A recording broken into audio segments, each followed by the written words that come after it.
My name is Mara Klein, and I turned 32 last week. By day, I'm a brand designer at North Star Labs where mock-ups become products and my ideas have room to breathe. From the outside, that reads like a clean success. Inside my family, good news lands with a dull thud, as if I dropped a stone down a well and waited for an echo that never returns. I grew up in Eugene, Oregon, the middle child between two louder bookends. My brother Evan is 3 years older, my sister Sloane 3 years younger. Our mother Linda moves through lists the way other people move through rooms. Our father Robert keeps a workbench in the garage and a policy of strategic silence. To neighbors, we looked fine, trimmed hedges, team photos, birthday banners. The banners rarely hung for me. On my 10th birthday, I woke before sunrise and set out a yellow dress I'd ironed the night before. I went downstairs imagining pancakes and a candle. The griddle was hot, but for Evan's swim meet. My mother was packaging burritos with the tempo of a metronome. "It's my birthday," I said. "Right," she answered, eyes on the timer. "We'll do something next weekend." We didn't. When Evan turned 13, the backyard grew rented tents, a scoreboard, and a cake shaped like a football field. When Sloane turned 16, Linda booked a downtown hall with a photographer who arranged us by height. My own 16th happened at the dining table with a store cake whose frosting carried the deep track of a thumb. No time for candles. Linda said, a practical smile pinned in place. It wasn't a series of slips, it was a weather pattern. On my day, a front of distraction rolled through. On theirs, the skies cleared, and someone remembered to hire a magician. My grandmother, Ruth Roberts' mother, kept a different calendar. At exactly 9:15 a.m. each year, she called and sang the first line of Happy Birthday in an alto that could steady a room. She mailed proof that someone was paying attention: sable watercolor brushes, a cigar box of linen postcards. 3 years ago she died, and the 9:15 call went with her. At the funeral, when I cried until my ribs ached, Linda touched my elbow. "You're being dramatic," she murmured, already composing thank you notes in her head. I started working at 16 in a stationery store because the aisles of paper felt like permission. The owner, Mrs. Ash, let me stay after closing to try nibs and inks. I learned to letter invitations and weigh stock with fingertips.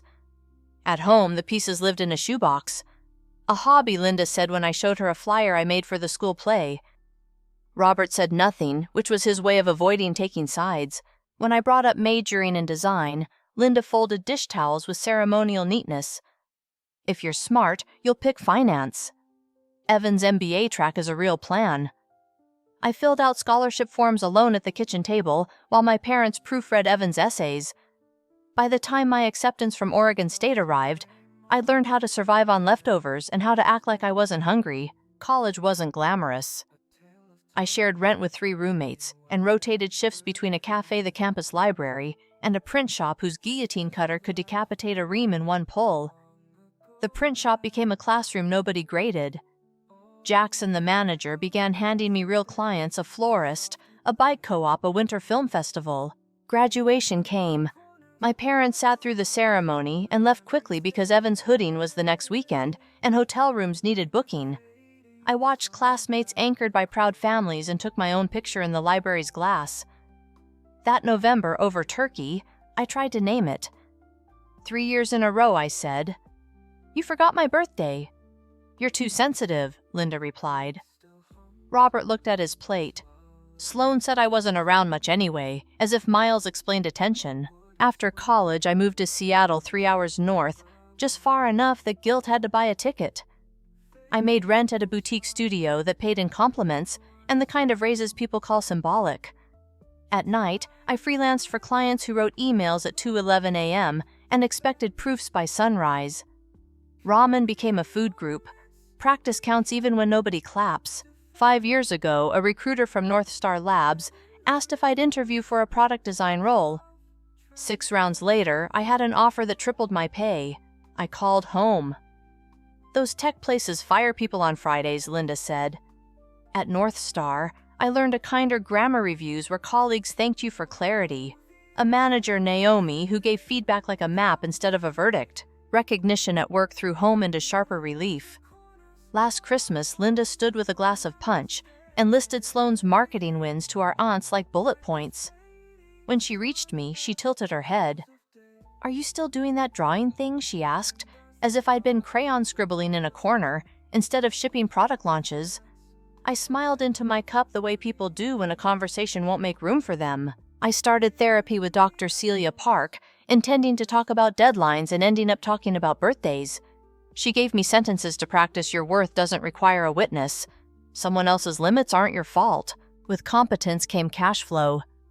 I kept life simple, a one-bedroom that smelled like rain, the same Honda Civic and index fund on autopilot. Once a year, I visited a city for its museum. When Linda visited, she glanced around. "Still feels student," she said. "It feels like me," I answered, and we let it drop.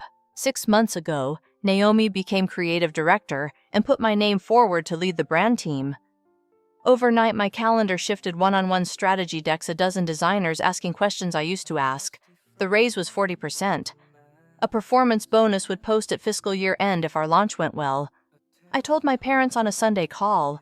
"Nice," Robert said, and changed the subject to whether I knew a contractor who could look at Evan's deck. 2 weeks before my birthday, during our monthly family video call, I tried for something small and clear. "Thinking of taking the day off," I said. Linda nodded at another screen. Robert made the hum he makes when searching for a screwdriver. Evan missed the call. Sloane stayed on mute, thumbs moving. A week out, I wrote to the family thread. "Next Thursday's special to me." Robert replied, "Nothing big here." Linda didn't answer. Sloane sent a shrug and late shift. Evan asked, "What's Thursday?" When I answered my birthday, he liked the message and went quiet. 3 days before, I messaged each of them separately. To Linda, "If you're free." "Thursday? Could we do a quick birthday call?" To Robert, "Any chance you remember what Thursday is?" To Evan and Sloane. Birthday girl, accepting virtual coffee dates. Thursday. Linda wrote back that she'd check her schedule. Robert said, "We'll try to remember." Evan never answered. Sloane wrote chaos week. The day before my birthday, the bonus landed. After taxes, the deposit looked like a summer storm on my bank app, brief, heavy, impossible to deny. I sat on the bed with the phone in my hand and let the number be true for a minute. Then I closed the app and made dinner. On the morning I turned 32, my phone woke up blank. No banners, no red missed call pane. I chose a dress with pockets and lipstick, the shade of a split strawberry. At work, my team surprised me with cupcakes and a card signed in tiny marker drawings inside, jokes milestones from launches. Naomi took me to the faux place around the corner and asked about my day kind because she knew plans don't always arrive when invited. Evening returned its ordinary silence. I microwaved soup, put on music that fills corners, and opened Instagram out of habit. The first image filled the screen before my mind had time to brace Evan in a suit beneath the chandelier at a venue my mother loves. The caption read, "So proud of my brilliant son on his promotion to senior partner. Always knew he was destined for great things." Hearts and applause lined up like pearls. I checked the timestamp and felt the floor tilt. 9:15 a.m., the minute I was born. I set the phone on the table and listened to the kettle click itself off in the kitchen. There is a relief that arrives when a pattern stops pretending to be coincidence. The room held its breath. Somewhere in the wall, the plumbing sighed and went still. I picked up the phone again, not to type, but to look until the meaning settled. Then I closed the app and put the device face down. It was my birthday. Cupcakes waited on the counter in a cardboard box I'd bring to work tomorrow. The apartment hummed its ordinary hum. I left the phone face down on the table and rinsed the spoon from my soup, the water running, until the steam on the window became a pale square. I wasn't angry and I wasn't numb. It felt closer to a clean incision, a line where one fabric ended and another began. The apartment held me without comment. When the kettle clicked again, I'd forgotten to pour the tea. I reached for my phone only to set it back. Then I called Jules. Jules answers like she's mid-stride even when she's on her couch. "Hey," she said, voice bright. "Are you eating birthday cake without me?" "Cupcakes," I said, and a caption from Linda about Evan's greatness stamped at 9:15 a.m. Silence, then a low exhale. "There it is." The sound came from deep in my chest. It's not news. It's just neat handwriting on something that was always true, okay? Jules shifted into that register she uses when we storyboard campaigns calm specific. First, we celebrate you this weekend with ridiculous sincerity. Second, you do something tonight that says you saw yourself with or without their eyes. I made tea, Mara. I laughed despite the ache. I know what you mean. I just don't know what counts. You've been talking about that car for years, she said. The quiet one you always slow down for. The A5. The one you pretend you're above, and then send me 5 reviews at 1 a.m. I pictured the car the way I always pictured it, a slate-colored thing with deliberate lines the opposite of a parade float. My bonus hit yesterday, I said. I could not be foolish, but maybe I could be kind.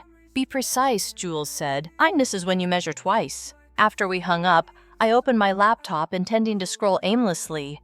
Instead, I typed Audi Seattle appointment and clicked the first result. Cascade European Motors had an online scheduler with polite time slots like reserving a library study room. I picked 10:30 a.m. tomorrow and typed A5 Sportback S-Line Graphite Gray if possible. The site sent a confirmation while I was still deciding whether it was too much. I could hear Linda's voice from old arguments. Nobody needs something like that. The sentence used to land like a verdict. Tonight, it sounded like a preference. I closed the computer and took my tea to the window, watching a bus throw a ribbon of light on the wet street. At 9:15 p.m., 12 hours after the post, I slid my grandmother's cigar box from the top shelf. Beneath the postcards lay her last letter.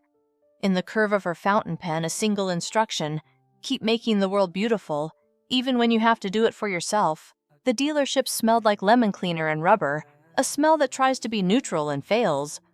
A salesperson in a navy suit approached, steps unhurried, badge-reading Marco. Good morning, he said. Mara. You asked about the A5. I nodded. Being expected in a space like this loosened something in my shoulders. S-Line if you have it. Graphite. We do. He led me past coupes like sleeping animals to a car the exact color of wet slate. Up close, the paint wasn't one color at all, but layers that adjusted to light. The cabin was everything I told myself not to want: quiet, precise, intact. Let's drive, Marco said. We eased onto Dexter, then headed toward Queen Anne where the road climbs without asking. The engine answered with restraint. I'd forgotten how much attention a well-made thing pays to you. The wheel felt balanced in my hands, not delicate but sensitive. On Taylor, we turned back down, and the city unrolled gray water, a silvered sky cranes fixed like punctuation. How's it feel? Marco asked. Like it belongs to a person who anticipates, I said, before I could edit it. He smiled. There are worse measures. Back at the dealership, he asked if I wanted to talk numbers or go home and think. Thinking, I've learned, can be a disguise for shrinking. I told him I had $20,000 for a down payment and excellent credit. He ran the numbers. The monthly payment landed squarely in the part of my budget that didn't wake me at 3 a.m. First luxury car, asked the finance manager, a woman with a short silver bob and a notebook that matched her blazer. First car that matches my work, I said. I didn't mean title, I meant the care. Congratulations, she said, and it didn't sound like sales. It sounded like witness. The pen felt heavy when I signed, and light when I set it down. Even so, a small practical voice checked for traps, interest rates, insurance registration. The math held. Marco walked me to the car, now detailed a small bow on the hood because someone in marketing loves symbols. I laughed and he laughed, and then he took the bow off at my request. I didn't need ceremony. I needed a key. On the drive home, I let the sound system discover a station for me. Cello slid into piano. Light stayed the color of tin. At a long red at Mercer, I noticed my reflection in the window of a clinic, a woman holding a steering wheel like a statement, not a shield. I parked in my building's garage and just sat there until the garage light dimmed and came back. Okay, I said aloud, testing the word in the padded air. Okay. Rafi texted, as if he'd received a bat signal. Do you finally have something shootable that isn't a cup of coffee? He's photographed 1,000 lattes for me because beauty lives close to habit. Come over, I wrote. Bring the good lens. We spent the late afternoon making small altars out of light. In an alley with ivy carpeting the brick on a side street where the road curved like an arm at the marina with gulls heckling our choices. Rafi stood me against the driver's door, then had me sit with the door open, one foot on the ground. "Don't perform," he said. "Just be the person who knows how hard you worked." When he handed me the camera for preview, my jaw startled me unguarded. Sure. I never liked pictures of myself. I liked these because they looked like a conclusion I had taken the time to reach. I posted 3 car profile hands on wheel, then stared at the caption field as if it were a blank stage. I typed 4 words and a period each time, then deleted them, then typed them again. Birthday gift to myself. I hit share and put the phone inside a drawer like I was letting a pie cool. Notifications ran a quiet race underneath making dinner under folding laundry.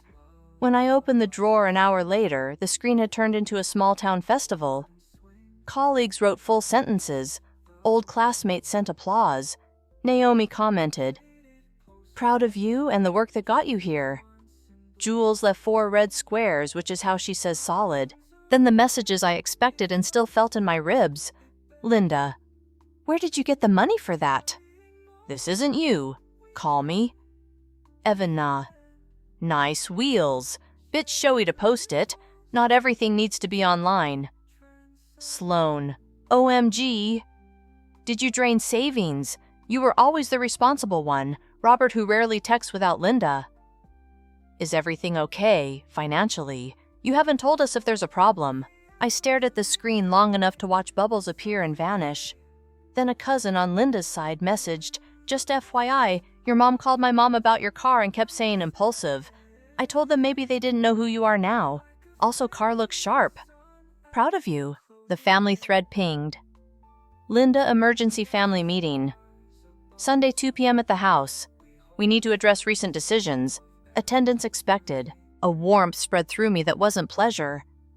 It was closer to alignment. If we were going to perform concern, then we could use the right stage. I set the phone down. It rang immediately. "Hello, Linda," I said. "You bought a $60,000 car without consulting anyone. Have you lost your mind?" "Hello to you too. Don't take that tone. I'm asking a reasonable question. I have a high-paying job I've held for years," I said evenly. "I received a substantial bonus. I saved. I ran numbers. I can afford it. No one needs a car that expensive," she said. "It's wasteful. It's showy. Evan bought a BMW last year," I said. "You posted a carousel and wrote 3 paragraphs about his discernment. That's different." "How?" "Evan is established. So am I. I didn't raise my voice. I didn't have to. I lead a team. I'm trusted with budgets larger than the price of this car." "Linda, I didn't call to debate taste. You asked if I could afford it." "I can." A pause. I could hear the sound of her moving paper of a pen cap clicking on and off. "We'll discuss as a family on Sunday," she said. "I expect you here." "Sunday at 2, I said, "because I'm careful with calendars. I'll come." After we hung up, my fingers shook for the first time that day. They shook because I had spoken like an adult, and because it was terrifying to realize how rarely I had. I texted Dr. Park. "Can you talk tomorrow about boundaries before a difficult family conversation?" She offered noon between clients. We met on a video square where her background never changes, plants, books, the same small painting of a tide flat. I described the post and the timestamp and the way the air felt different afterward, like a room you've rearranged. "What do you want from Sunday?" she asked. "Not a conversion," I said. "A record. Something that says I named the pattern clearly and didn't abandon myself mid-sentence." "Good," she said. "Then your measure is within your control. Let's practice edges." We spent 30 minutes rehearsing sentences that work like rails. I wrote them on a page with a thick marker so they couldn't be ignored by my own eyes. I'm willing to talk about my finances in general terms. I'm not willing to justify every purchase. I won't accept a double standard where Evan's spending is framed as success and mine as recklessness. I'm not here to be convinced that remembering my birthday is optional. If voices rise, I will end the conversation and leave. Dr. Park asked where my body feels most reliable when I tell the truth. Between throat and ribs, I said. If my shoulders go up, I've already lost. "So you will breathe," she said, "and keep your sentences short." After we signed off, I cleaned the apartment like people do when they're expecting company, even though I wasn't. Fresh sheets, the good towels. It sounds like staging, and maybe it was, but it calmed me to create order I could see. I took the car out and drove a quiet loop across the Fremont Bridge up Finney, back down to the water, learning the accelerator's microlanguage the way the cabin held sound and let me decide what to let in. When I parked, I didn't go up right away. I sat in the garage and adjusted the seat memory until position 1 felt like my name. The wheel, the mirrors, the line of sight to the edge of the hood. Each detail became a permission. I took out a thin stack of postcards from Ruth's box and tucked one into the center console, not as a talisman, just as something that had witnessed me for a long time and could continue. Jules came by with a bottle of seltzer and a bag of cherries. We ate them over the sink, spitting pits into a ceramic bowl. "Heard about the family summit," she said. "What's your favorite thing about the car?" she asked, like she was asking for a line we'd put in copy. "That it notices me," I said. "It's not loud, but it registers that I'm here and adjusts." She nodded. "Sounds useful." We didn't strategize.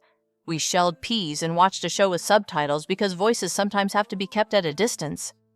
Before she left, she pressed her palm to my forearm, a simple weight that said, "I'm on the ground with you."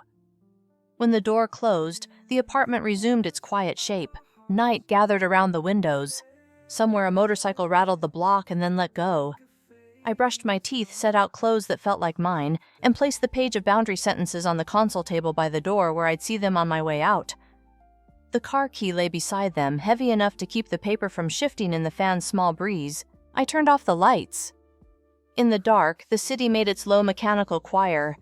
The day had been long, but it had been precise. I had measured twice. I slid under the fresh sheets and let my muscles notice the difference between bracing and simply being held. Sunday, the sky sat low and pewter over I-5. The Audi held the highway like a sentence I'd practiced until it sounded like me. I kept the radio off and let the tires say what needed saying. When the exit from my old neighborhood appeared, the geography of childhood rose and fell in my chest like a small tide. I parked in front of the house instead of down the block. The maple in the yard had grown a second trunk off the first. The porch light was on, though it was midday. Robert opened the door before I reached it, as if he'd been posted there. "You're here," he said. He stepped back, and the smell of lemon oil and coffee slid past him. The living room had been arranged for an audience.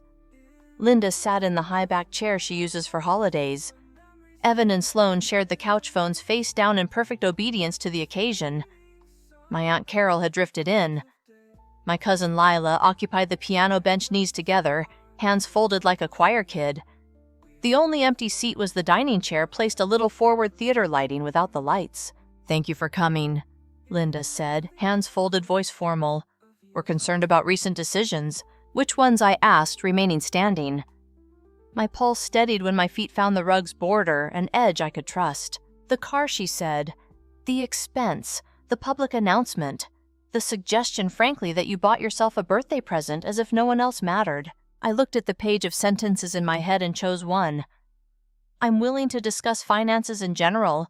I'm not willing to justify individual purchases line by line." Evan shifted. "It's about Tone Mara. You posted it like a billboard. Not everything has to be for an audience." "You mean like your partner promotion carousel?" I asked, mild. "That's different," Linda said, quick. "Evan's post celebrated a milestone the family has been working toward with him for years. Did you notice the timestamp of your caption?" I kept my voice at table volume. 9:15 a.m. Silence is louder in a full room. I felt Robert's attention flick to me and hold. Linda took a breath.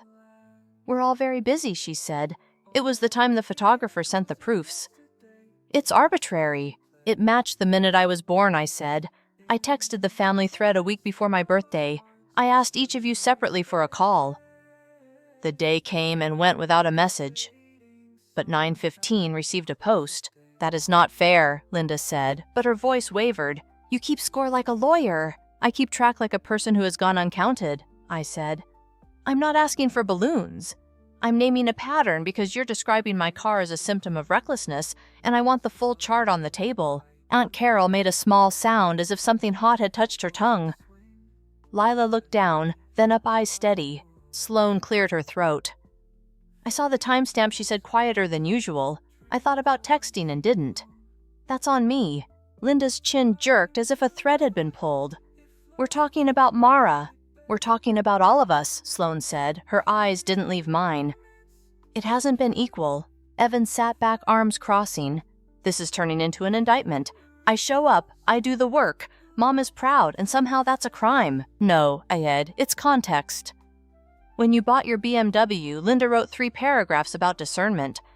When I bought a car within my budget with a down payment I saved, I received a meeting. We were also going to ask about contributing to Dad's roof repairs, Linda said, as if unveiling the practical heart of the matter would justify the gathering. If money is going into a luxury vehicle, perhaps there's less flexibility for family needs. Robert startled as if he'd been included by accident. We haven't asked anyone for that, he said. I told you I'd handle the contractor. I'm not discussing redistribution while my spending is graded and Evans is framed as merit, I said. I contribute where I choose. That's not today's agenda. What is today's agenda then, Linda asked. Accuracy. I said, I'm capable with money. I ran numbers. I can afford the car, and I'm not going to agree that remembering my birthday is optional while celebrating Evan is mandatory. Linda's eyes filled not with tears yet, but with something that wanted to become them. We never meant to hurt you, she said softer. You interpret everything as an injury. I interpret it as information, I said. On my 10th birthday, you packed burritos for Evan's meet and told me we'd celebrate next weekend. We didn't. On my 16th, the cake had a thumbprint and no candles. At my college graduation, you left to plan Evan's hooding. This year, I asked for a phone call and you posted at 9:15 for him. Evan exhaled hard through his nose. People forget dates. Life moves. Unintentional doesn't erase impact, I said, and then replaced the sentence, it still lands. Robert's voice when it came sounded like he'd stepped through from another room. I should have said something years ago, he said. I didn't. Mara, I'm sorry. The room shifted a small continental drift. Aunt Carol's shoulders softened. Lila looked at her shoes. Linda pressed her lips together until color climbed into them. She stopped. I admit I post more about Evan. He sends me things. He shares. You don't. I called last Sunday and told you I'd been promoted 6 months ago, I said. You said nice, and asked about a contractor for Evan's deck. That's not how I remember it, she said, but there wasn't much air under the sentence. Sloane breathed in and out like she was remembering how. I got the party, she said. 1621 the shower for the job. Mara didn't. I liked it. I didn't ask questions. That's on me. Evan's jaw moved. So I'm the villain because Mom is proud of me. No, I said again. You are the oldest. The pattern favored you. The ask today is that the pattern be seen. Linda looked at Robert as if a lane might open there. When he didn't move, she turned back to me. I can try to do better, she said. I can put your birthday in my calendar with reminders. I can... She stopped, aware of how small that sounded aloud. It's a start, I said, because naming a start is not the same as forgiving everything it follows. The quiet that followed was not the heavy kind. It had space in it. Then Linda gathered herself. Fine, she said, choosing firmness like a familiar coat. But the car still stands. $60,000 is extravagant. I hear that you don't like it. I said, I like it. I paid for it. I'm finished defending it. Evan let out a laugh without humor. So that's it. You declare the rules and we clap. I'm declaring my edges, I said. If voices rise, I'm leaving. Don't be theatrical, Linda said. I'm being clear. I looked around the room. Robert with his hands knit, Sloane with her eyes open, Evan with his defenses, Linda with her ledger of expectations. I came to say this in person. Nobody moved. The house ticked and breathed. Outside, the maple threw slow shadows against the window. When Linda started to speak again, the volume tipped. You cannot come into this house. I picked up my keys from the table where I'd set them, not abrupt, not slow. I'm ending the conversation, I said. I'm not ending the relationship. Don't you walk away, she said, but it wasn't an order that reached me. It passed like a draft across the floor. Robert stood and then sat again. Thank you for coming, he said to the rug. Then to me, drive safe. Sloane stood. I'll walk you out. We went down the hall where photos climbed in chronological certainty. Evan in a cap and gown. Sloane under a balloon arch.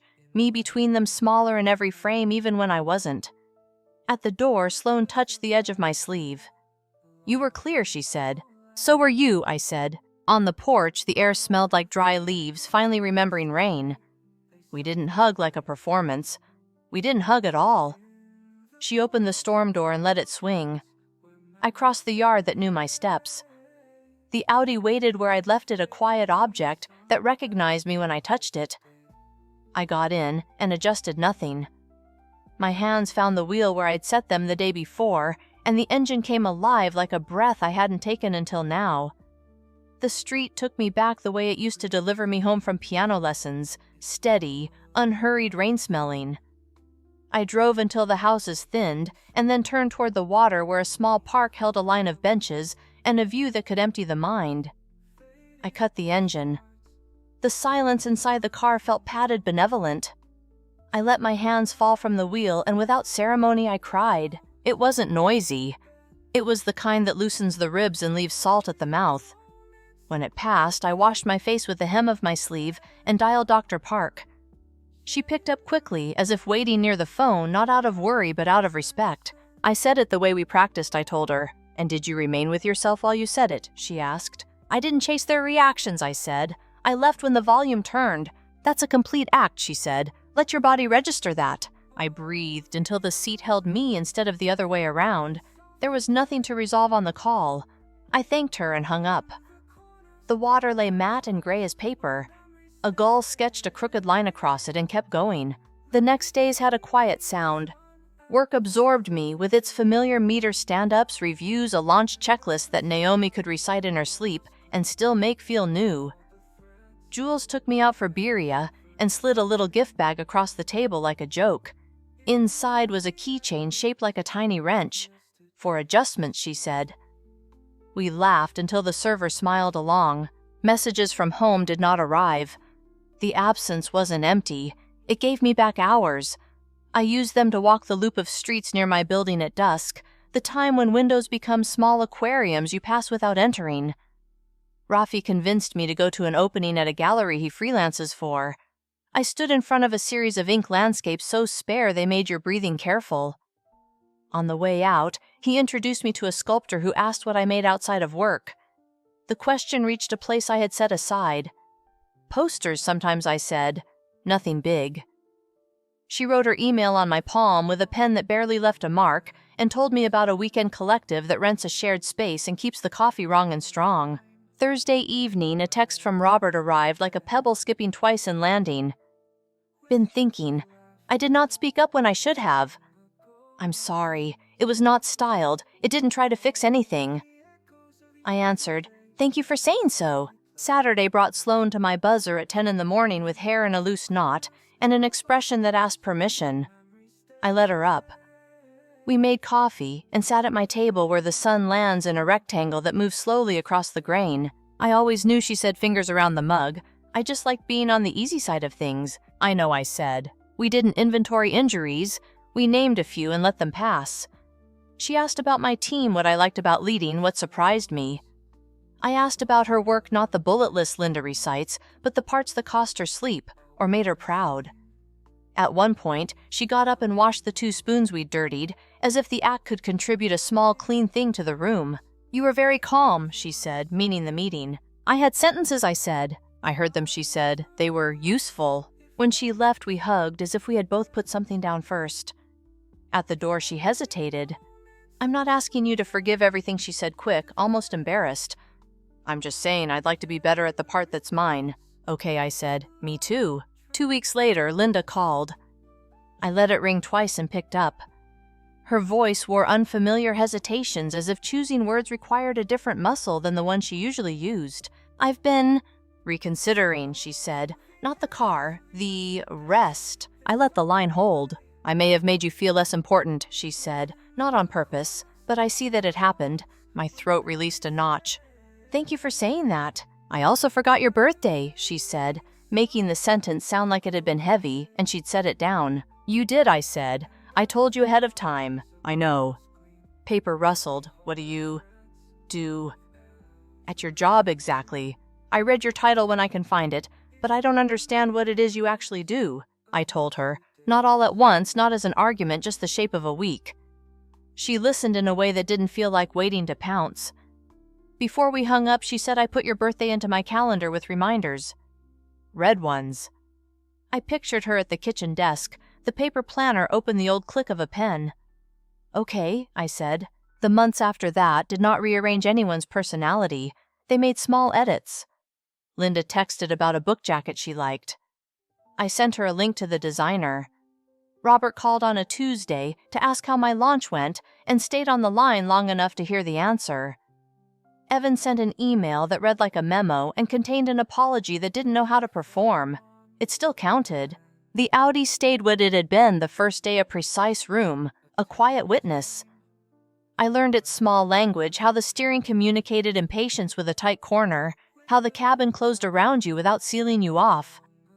I kept Ruth's postcard in the console where my fingers could find it without looking the way you learn your way around your own face. In late spring, I booked my building's common room and pushed the table against the windows for a dinner that could hold 12.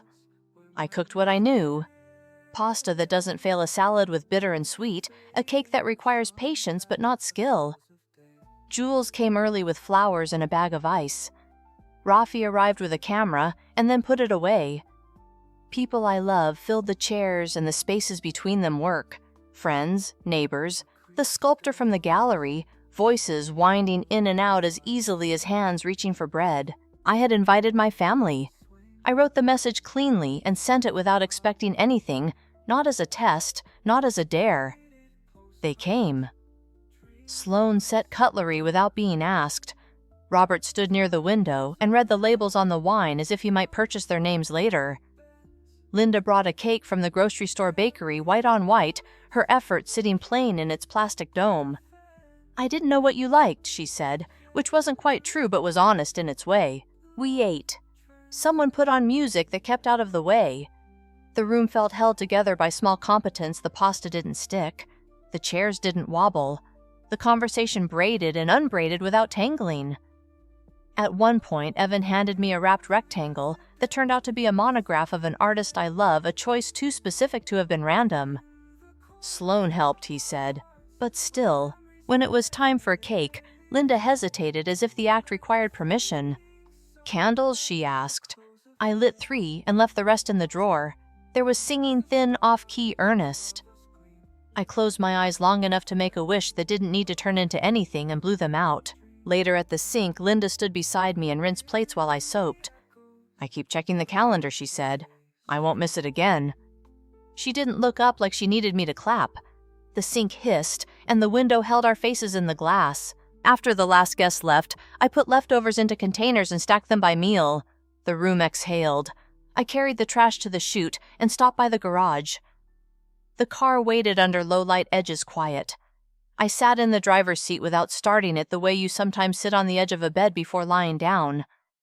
The steering wheel fit my hands in a way that felt less like possession than alignment. Upstairs, I washed the good plates and left them to dry. The apartment had the clean hush of a place that has been used well. On the table lay a card Robert had slipped into my palm when no one was looking, 2 sentences neat without flourish. I slid it into the cigar box with Ruth's postcards and closed the lid. It was raining lightly, the kind of rain Seattle throws when it means to keep you company. I turned off the lights and let the quiet put its palm against my shoulder. The day had been enough. The room recognized me. So did I. Thank you so much for listening to today's story. If this story resonated with you or made you reflect, I'd love to hear your thoughts, so feel free to share them in the comments below. And don't forget to like, subscribe, and hit the notification bell so you won't miss the next story. I'll see you next time as we continue exploring more journeys and lessons together.